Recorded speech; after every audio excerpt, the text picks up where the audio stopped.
Assalamualaikum warahmatullahi wabarakatuh. Perkenalkan, kami dari kelompok 7. Saya Lutfi Gifari dengan NIM 1231557. Di sini kami ingin membuat video tentang keselamatan dan kesehatan kerja, dan ini rekan saya. Saya Muhammad Rizky Nuradi Saputra dengan NIM 123155109. Dan ini rekan saya. Dan saya Yovan Badlansyah dengan NIM 123151778. Saksikan video berikut.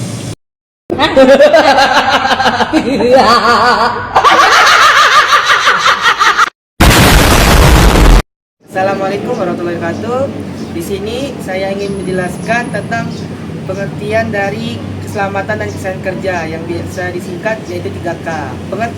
Pengertiannya yaitu upaya untuk menciptakan lingkungan bagi pekerja yang aman dan sehat, dan keselamatan dan kesehatan kerja juga bertujuan untuk mencegah kecelakaan pekerja atau penyakit dari pekerjaan dan gangguan kesehatan lain-lainnya yang bisa merugikan kesehatan masyarakat, pekerja atau perusahaan.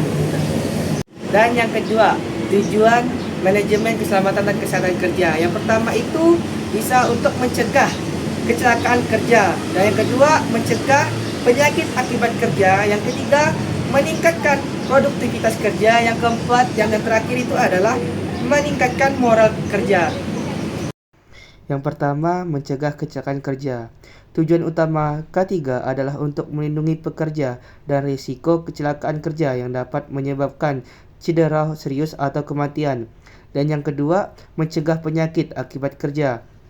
K3 bertujuan untuk mencegah penyakit akibat kerja yang dapat ditimbulkan oleh paparan faktor-faktor berbahaya di lingkungan kerja. Yang ketiga, meningkatkan produktivitas kerja. K3 bertujuan untuk menciptakan lingkungan kerja yang aman dan sehat, sehingga pekerja dapat bekerja dengan nyaman dan produktif. Dan yang keempat, meningkatkan moral kerja. K3 bertujuan untuk meningkatkan moral kerja pekerjaan dengan menciptakan lingkungan kerja yang nyaman dan aman. Baik, yang ketiga yaitu penyebab terjadinya kecelakaan dan gangguan kesehatan pekerja. Yang pertama itu bisa disebabkan oleh faktor manusia. Yang kedua itu faktor lingkungan pekerjaan.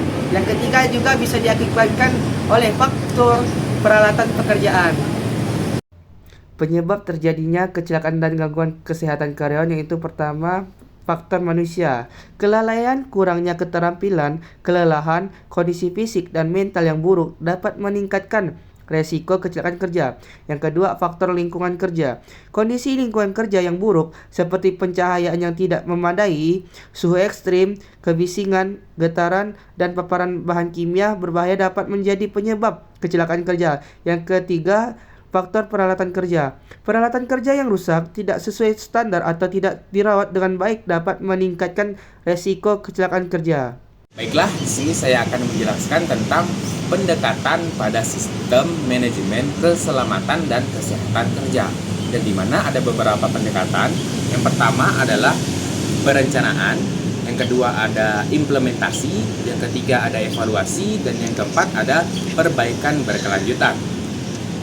Perencanaan merupakan tahap awal dalam manajemen K3 yang meliputi identifikasi bahaya, penilaian risiko, dan penetapan tujuan dan strategi K3.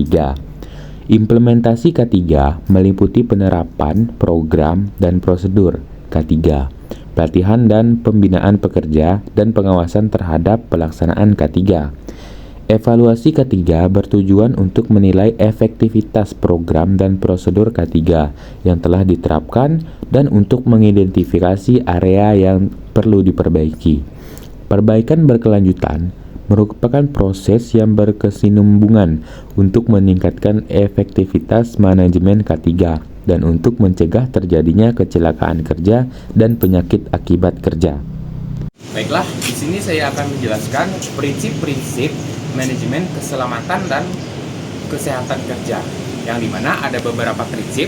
Yang pertama adalah partisipasi kerja, yang kedua komitmen manajemen, yang ketiga ada pendekatan sistematik, dan yang terakhir adalah perbaikan berkelanjutan. Partisipasi pekerja. Pekerja harus dilibatkan dalam perencanaan, implementasi, dan evaluasi program K3. Komitmen manajemen harus memiliki komitmen yang kuat terhadap K3 dan menyediakan sumber daya yang memadai untuk mendukung program K3. Manajemen K3 harus dilakukan secara sistematik dengan mengidentifikasi biaya, menilai risiko, dan menerapkan tindakan pencegahan. Program K3 harus terus dievaluasi dan diperbaiki secara berkelanjutan untuk meningkatkan efektivitasnya. Di sini saya akan menjelaskan tentang strategi manajemen keselamatan dan kesehatan kerja, yang dimana ada beberapa strategi, lebih tepatnya ada 4 strategi. Yang pertama adalah identifikasi bahaya dan resikonya, dan yang kedua adalah pengendalian bahaya, yang ketiga pembinaan dan pengembangan kompetensi K3, dan yang terakhir adalah pemantauan dan evaluasi. Identifikasi bahaya dan penilaian resiko. Mengidentifikasi potensi bahaya di lingkungan kerja dan menilai tingkat resikonya untuk menentukan prioritas tindakan.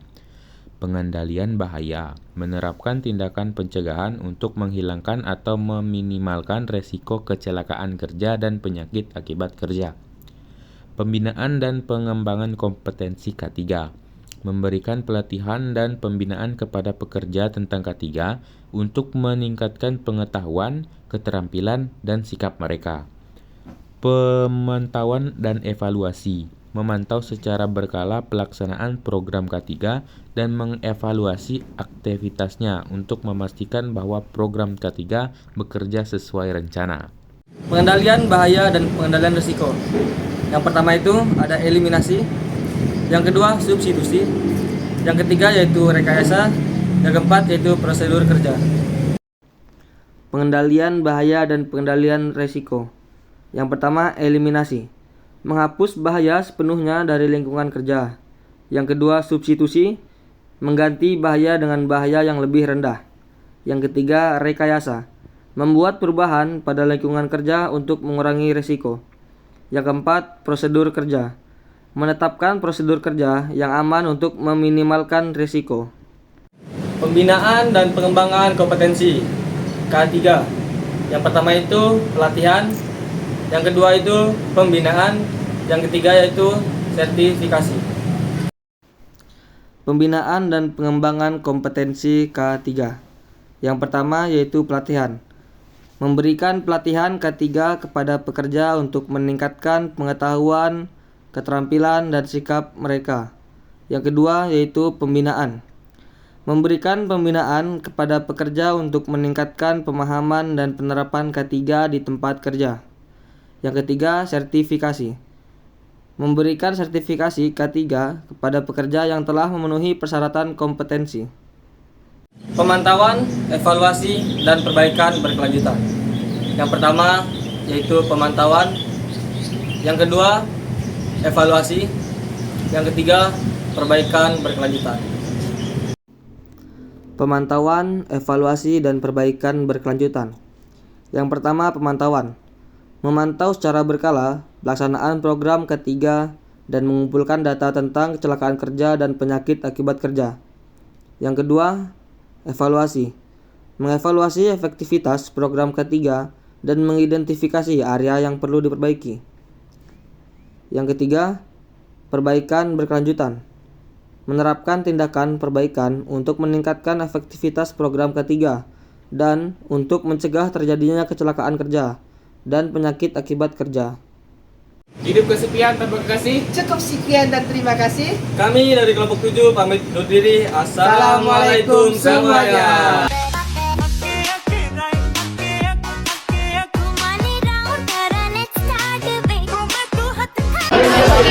Sekian presentasi dari kelompok kami. Jika ada kesalahan mohon dibicarakan baik-baik, bukan malah pergi mencari yang lebih baik.